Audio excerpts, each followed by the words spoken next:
What's up, Alex? It's Guys here. So here's something that everybody wants to know, especially here in Austin. The biggest buzzword is real estate, and you want to know how you can get in on the action. Everyone has investor on their Instagram bio, and you want to join the club. But you got to know how the sausage is made, how the financing works, how to locate a property, and how to guarantee cash flow.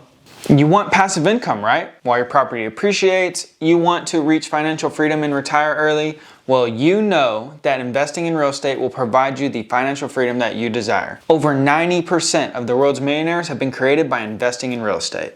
But you're lost. Buying your first rental seems scary, overwhelming, and quite frankly, too competitive in today's market. Well, today I will break all of this down for you and teach you exactly what you need to do to get out there and go get your first rental. I really want you to pay attention because the steps that we go over today could change your life forever. Quick disclaimer though, buying rental properties may provide a lot of cash flow, extensive amounts of traveling, and early retirement.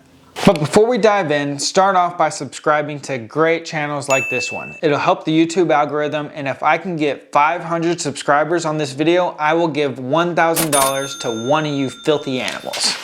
Number one on our exciting list today is the down payment. And guess what? You're gonna need money to make more money. Have you been saving? If not, we'll start now.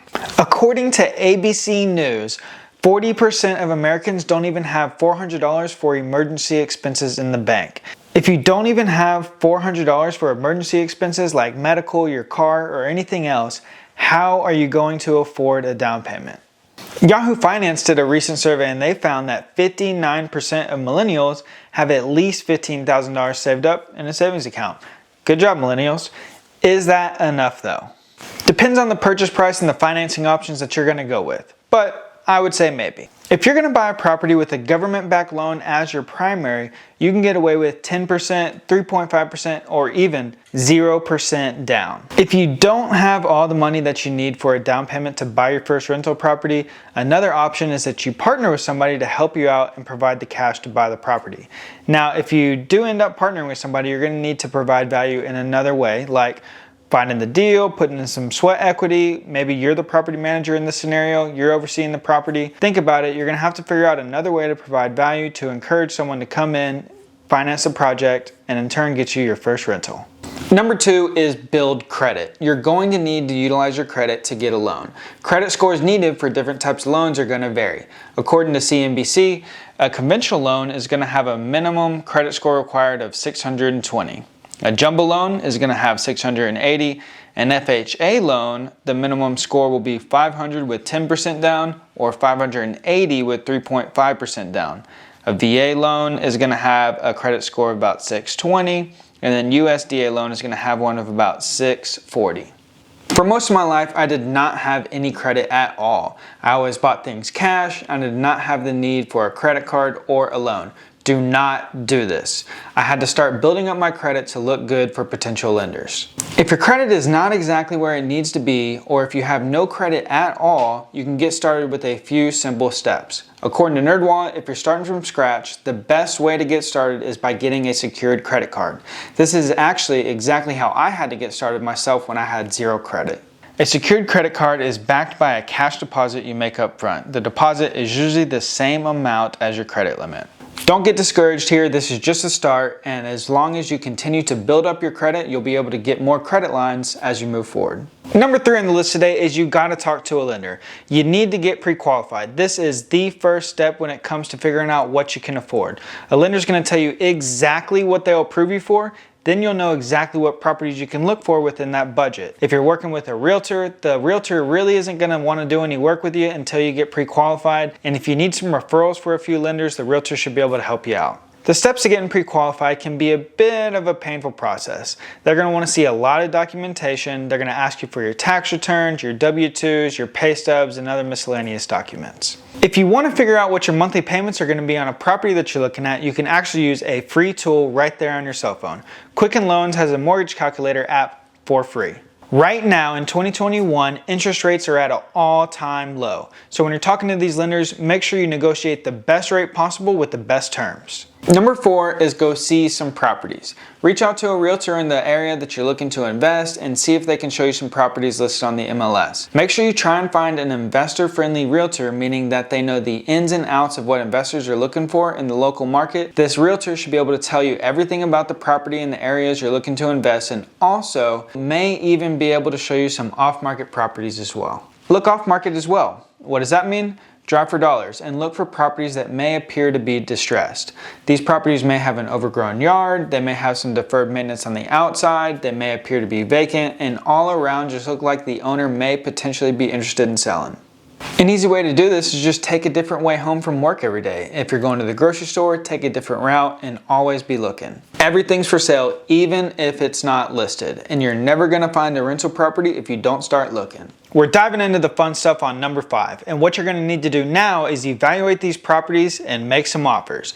Now, I've talked about this in the past, but it is the easiest way and the simplest way to evaluate a property to see if when you rent it out, you're gonna be able to cover all of your expenses and get some cash flow, and it is the 1% rule. 1% rule is a very easy and simple formula. It is the total investment times 1% is what you should get in rent. So, for example, if you buy a property for $290,000 and you put $10,000 into it to fix it up before you rent it out, you're gonna wanna get about 1% of that in rent. So in this case, we're all in at $300,000. 1% of $300,000 is $3,000. You're gonna wanna rent out the property for $3,000 a month. This is going to ensure that you're gonna cover your property management fees, your taxes, your insurance, your mortgage, repairs, maintenance, vacancy. After all is said and done, you should have plenty left over to get some cash flow. If you're working with a realtor, they should be able to provide you with some rental comps so that you know after all is said and done what you'll be able to rent it out for. If you don't have a realtor and you're doing this all on your own or maybe off market, a great place to go to is rentometer.com. Rentometer.com will allow you to enter the address in, it'll pull some comps, and it'll show you about what you're going to be able to rent it out for. To wrap this step up, it wouldn't be evaluating and making offers if there wasn't some negotiation involved. I want to tell you a little bit about the best way to negotiate. Don't fall in love with these properties that you're looking at. There's always more properties out there to buy, and the one who cares the least in the negotiations is the one who always wins. So be aggressive, make some offers, make a lot of offers, and you'll find the right one. Real quick, before moving on to number 6, I want to remind you that we are giving away $1,000 to one of the first 500 subscribers on this video. If we can get 500 subscribers, I'm going to give away $1,000 cold hard cash. So make sure you smash that subscribe button, and let's move on to the rest of the video. Number 6 is get an inspection. This is going to cost you around $300 to $500, but could possibly save you thousands if there's anything wrong.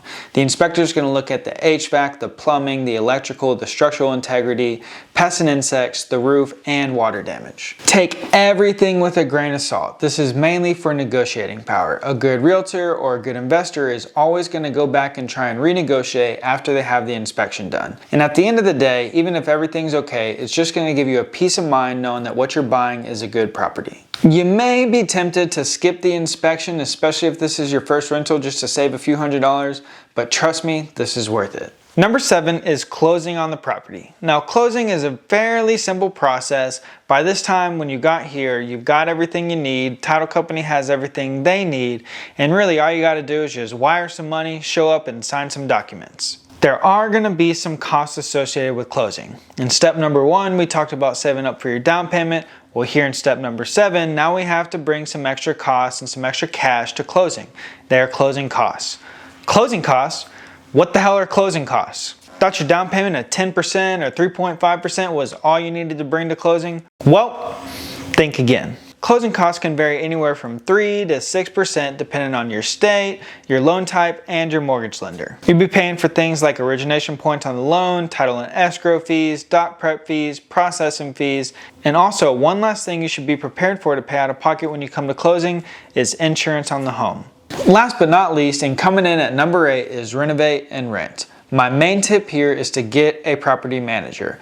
The property manager will have contractors and subcontractors to help get the home into rent-ready condition if necessary. This does not need to be an extensive renovation done here. The key word is rent-ready. After the home is ready to rent, the property manager will be able to market the property, find a qualified tenant, prepare all of the legal contracts, and move the tenant into the home. Moving forward, the property manager will oversee the operations of the rental property, oversee your books, and all you have to do is sit back and collect that sweet cash flow to deposit into your bank account. Property managers will charge about 7 to 10% of 1 month's rent, but trust me, if you can afford it and budget for it, it is 100% worth it. So that's all, folks. What are you waiting for? You now have all the knowledge that you need to go get your first rental property, your second, and your third. Next thing you know, you'll have 30 rental properties that are bringing you in cash flow every single month while they're increasing in value. Before we get out of here, I want you to comment below what market you're gonna buy your first rental property in. I'm in Austin. I love investing here, but investing in markets that aren't your home are just as easy. Just follow the steps that we went over today. Thanks again for watching today. Don't forget to hit that like button, and I'll see you in the next video.